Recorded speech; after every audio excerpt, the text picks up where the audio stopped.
Okay, let's unpack this. Right. We're talking Leonardo da Vinci, a name everyone knows. But the sources we're looking at today, they really want us to look past the sort of divine genius's image. Okay, so not the lightning bolt from heaven kind of artist. Exactly. They argue his genius was, and this is a quote, wrought by his own will and ambition.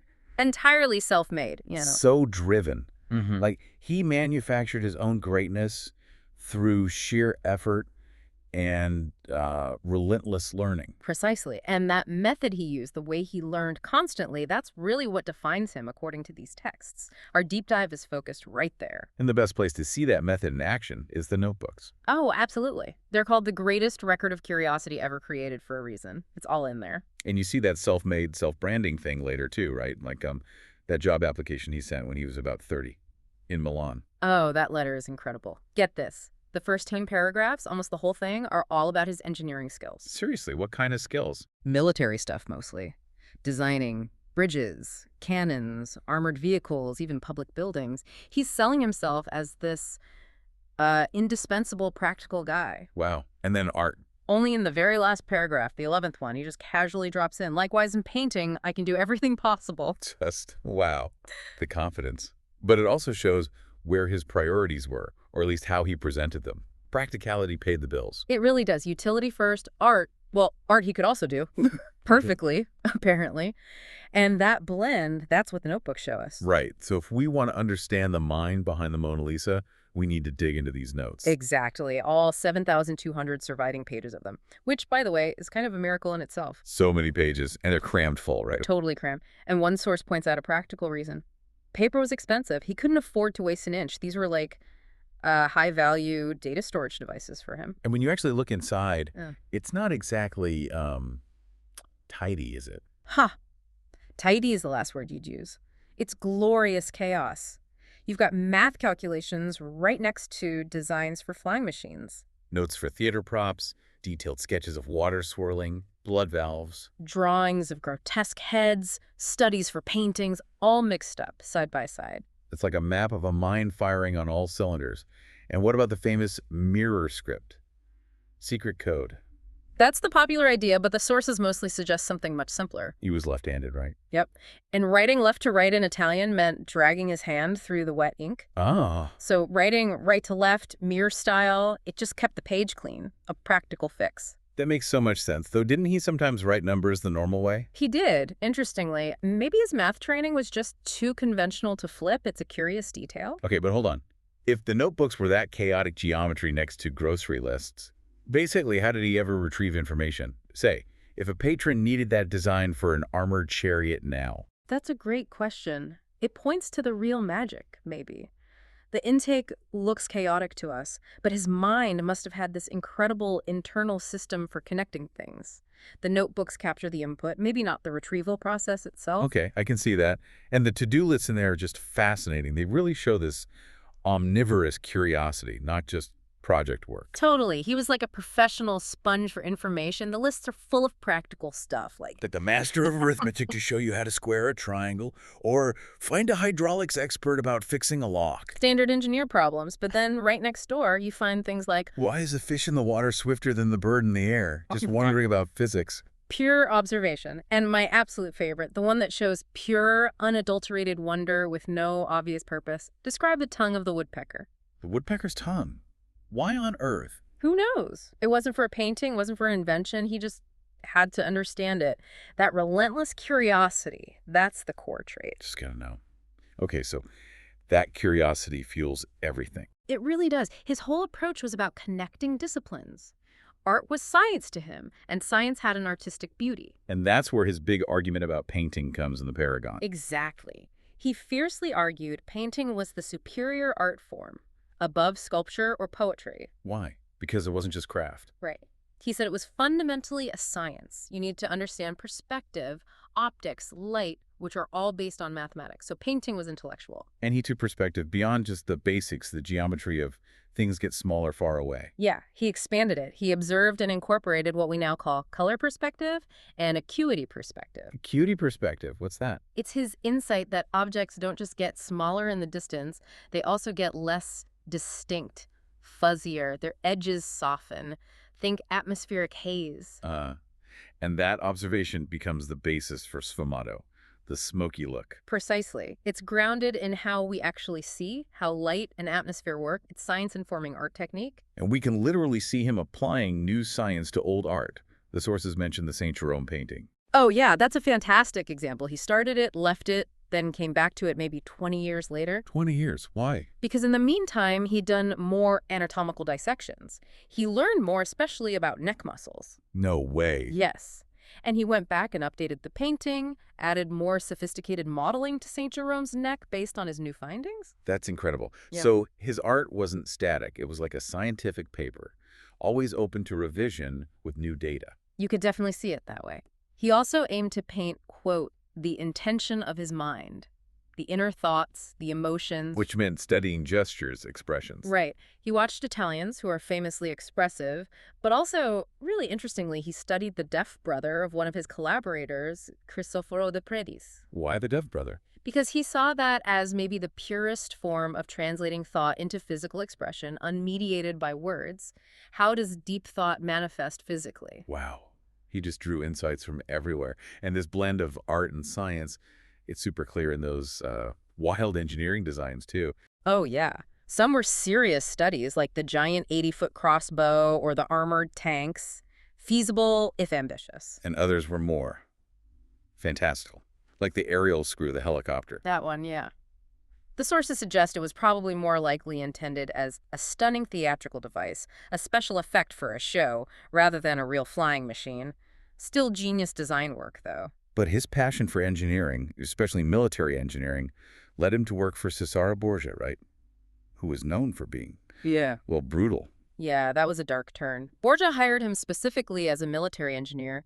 Leonardo seems to have been drawn initially by the sheer technical challenge. And so the reality of it hit him. It seems that way.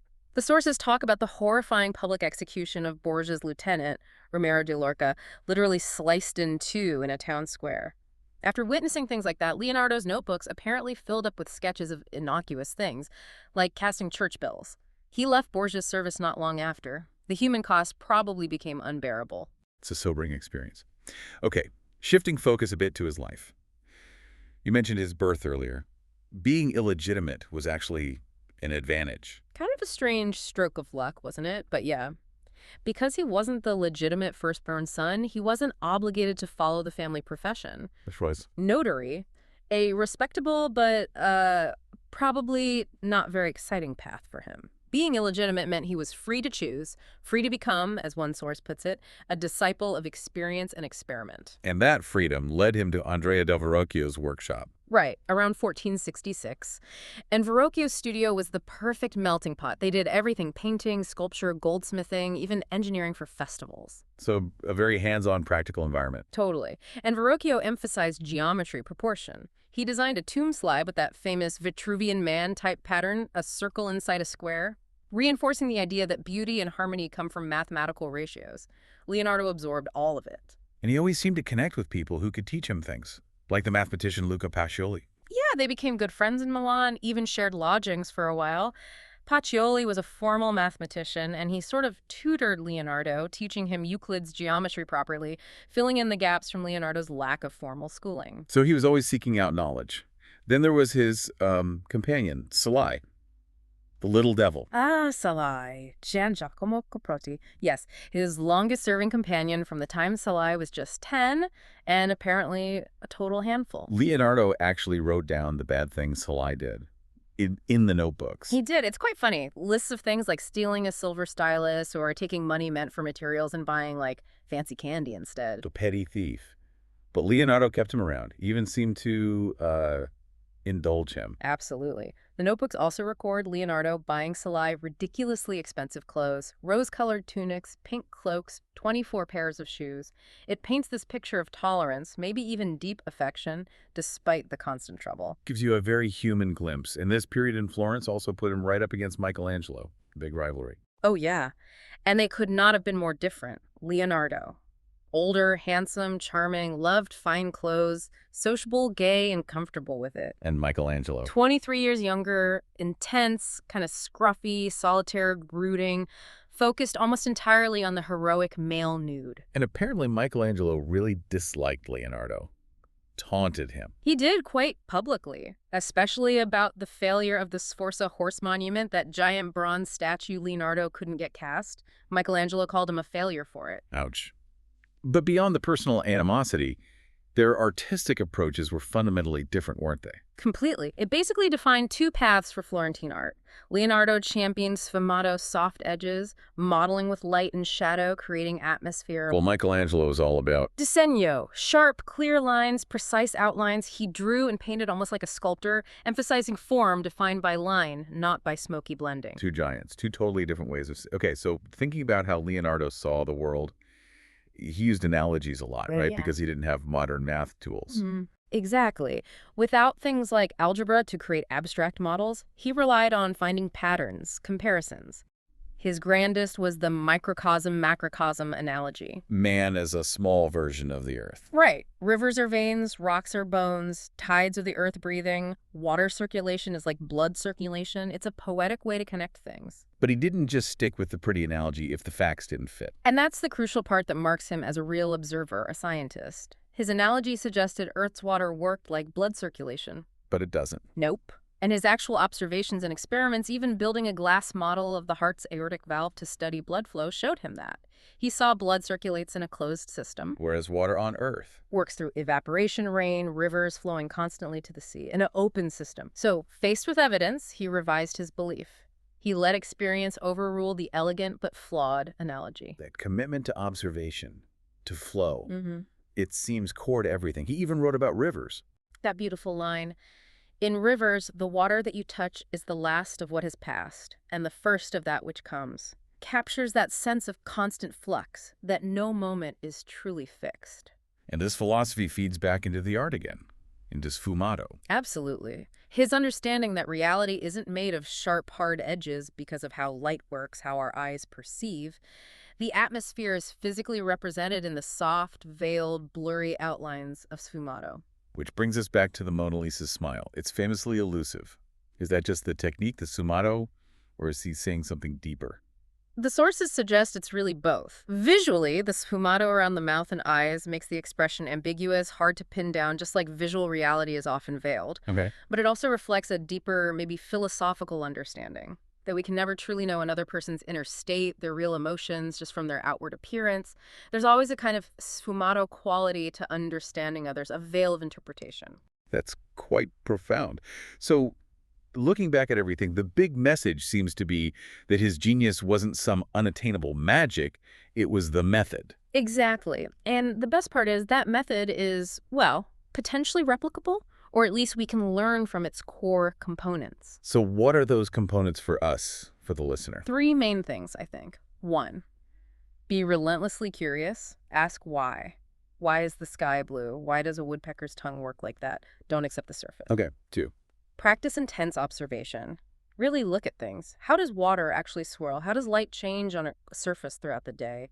Pay attention. And 3. Break down the silos. Don't keep art separate from science or technology from nature. Look for the connections, the overlaps. That's where the real creative sparks happen. Curiosity, observation, connection. And that constant drive is why he held on to paintings like the Mona Lisa for, 16 years? He never felt they were truly done. Right, because to declare it finished would be to stop learning, to freeze its evolution. He knew there was always more knowledge, another layer of understanding he could potentially add. Perfection was a process, not an end state. Which leads us with a final thought, maybe a challenge for you listening. Yeah. Think about your own life, your projects, your ideas, even your beliefs. What are you willing to call finished, locked down? And what are you willing to keep open, always evolving, always ready to incorporate new knowledge, like Leonardo?